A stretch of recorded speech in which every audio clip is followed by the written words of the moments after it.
Hi guys, I'm Felix and I like dirt and glass jars. And what better way to celebrate dirt and glass jars by making a dirty glass jar.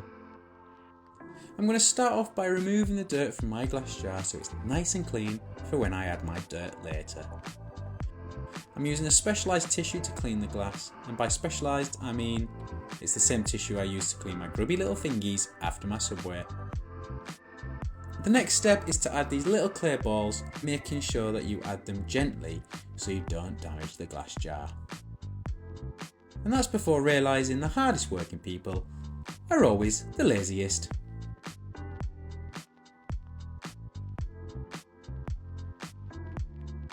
Oops, I forgot one. Now push it down to make it level.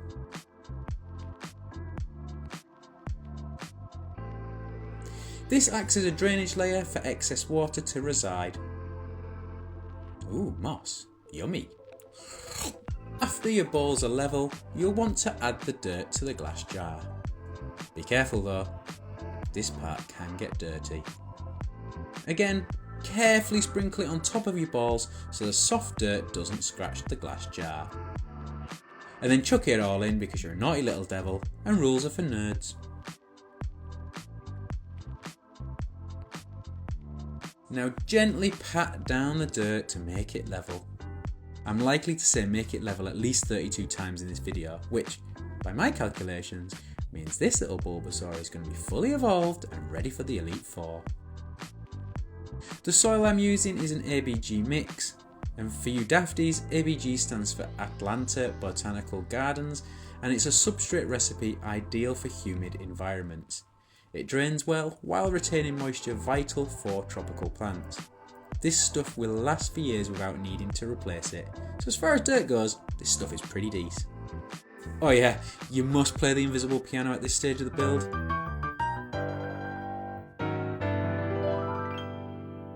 And if you can't hear anything when you do it, it just means that you're going to grow up sad and lonely. Sorry, blame Jesus, I don't make up the rules. Once you've serenaded your neighbours, it's time to add the sand.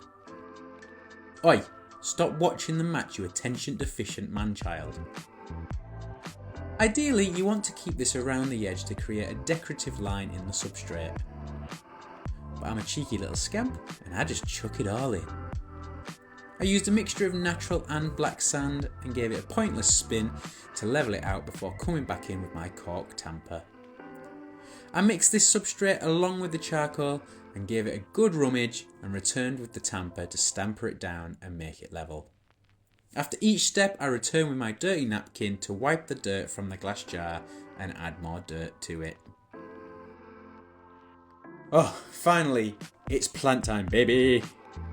Oh, maybe not. Oh, it is! Oh, phew. I was about to stop this and watch the football myself.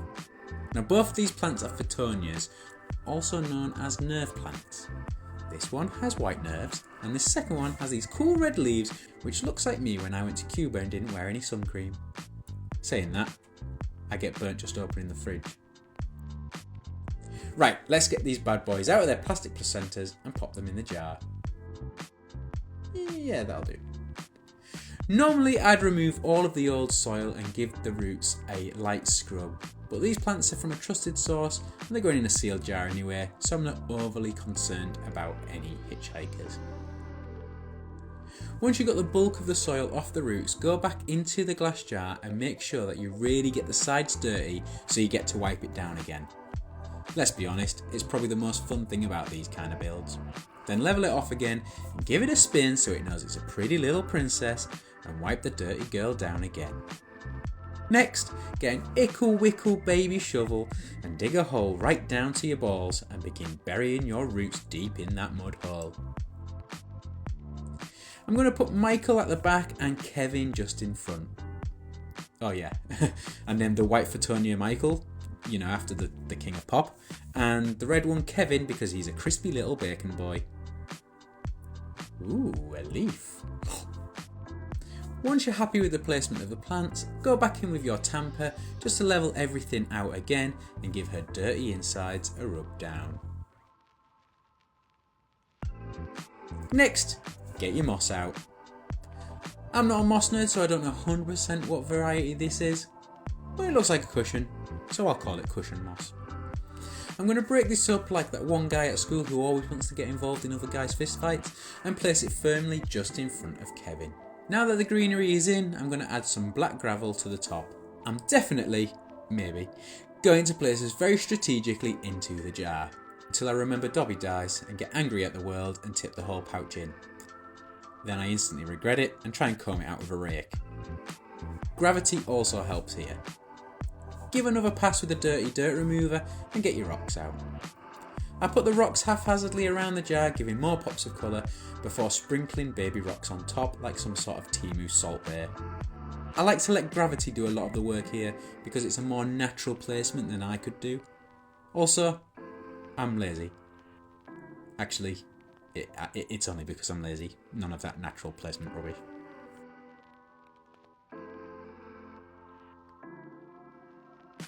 Just the finishing touches to make it perfect, I guess. Then give it a lovely cup of rainwater. Rainwater is ideal for terrariums because it's not as expensive as tap water. Try not to get the water on the leaves or it will make them cry. And there we go. Time to pop the lid on and see it glow! For the first week, you'll want to open the jar for about 30 minutes a day to allow it to become accustomed to its new setting. And then you can just leave it to look pretty on the shelf like that creepy porcelain doll your wife insists on keeping because it reminds her of her dead granny.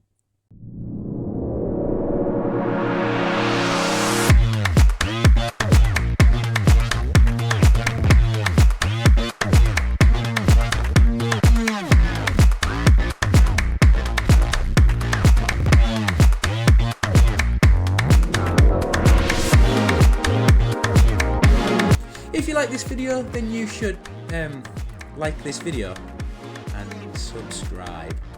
Well, cheers guys. See you soon.